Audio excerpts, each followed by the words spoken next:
సామెతల గ్రంథం 31వ అధ్యాయము. రాజైన లెమూయేలు మాటలు అతని తల్లి అతనికుపదేశించిన దేవోక్తి. నా కుమారుడా నేనేమందును, నేను కన్న కుమారుడా నేనేమందును, నా మృక్కులు మ్రొక్కి కనిన కుమారుడా నేనేమందును. నీ బలమును స్త్రీలకియ్యకుము, రాజులను నశింపజేయు స్త్రీలతో సహవాసము చేయకుము. ద్రాక్షారసము త్రాగుట రాజులకు తగదు, లెమూయేలు అది రాజులకు తగదు. మద్యపానాసక్తి అధికారులకు తగదు, త్రాగిన ఎడల వారు కట్టడలను మరుతురు. దీనులకందరికి అన్యాయము చేయుదురు. ప్రాణము పోచున్నవానికి మద్యము నీయుడి, మనోవ్యాకులము గలవారికి ద్రాక్షారసము నీయుడి. వారు త్రాగి తమ పేదరికము మరుతురు, తమ శ్రమను ఇక తలంచకుందురు. మూగవారికిని దిక్కులేని వారికందరికిని న్యాయము జరుగునట్లు నీ నోరు తెరువము. నీ నోరు తెరచి న్యాయముగా తీర్పు తీర్చుము. దీనులకును శ్రమపడు వారికిని దరిద్రులకును న్యాయము జరిగింపుము. గుణవతి అయిన భార్య దొరుకుట అరుదు, అది ముత్యము కంటే అమూల్యమైనది. ఆమె పెనిమిటి ఆమె యందు నమ్మకయుంచును. అతని లాభప్రాప్తికి వెలితి కలగదు.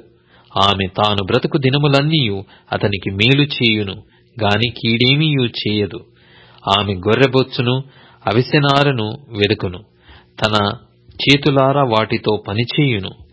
వర్తకపు ఓడలు దూరము నుండి ఆహారము తెచ్చునట్లు ఆమె దూరము నుండి ఆహారము తెచ్చుకొనును.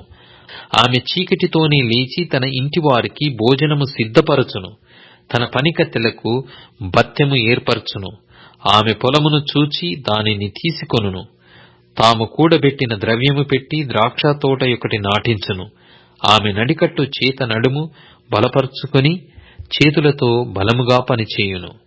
తన వ్యాపార లాభము అనుభవము చే తెలుసుకొనును. రాత్రివేళ ఆమె ధూపము ఆరిపోదు. ఆమె పంటెను చేత పట్టుకొనును.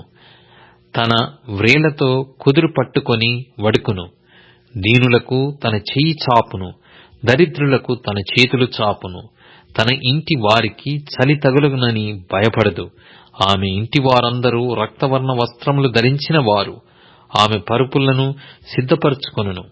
ఆమె బట్టలు సన్నని నారబట్టలు, రక్తవర్ణపు వస్త్రములు.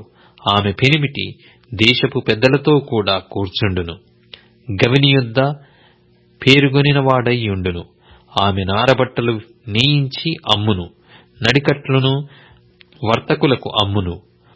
బలమును ఘనతయు ఆమెకు వస్త్రములు. ఆమె రాబోవు కాలము విషయమై నిర్భయముగా ఉండును. జ్ఞానము కలిగి తన నోరు తెరచును. కృపగల ఉపదేశము ఆమె బోధించును. ఆమె తన ఇంటి వారి నడతలను బాగుగా కనిపెట్టును. పని చేయకుండా ఆమె భోజనము చేయదు.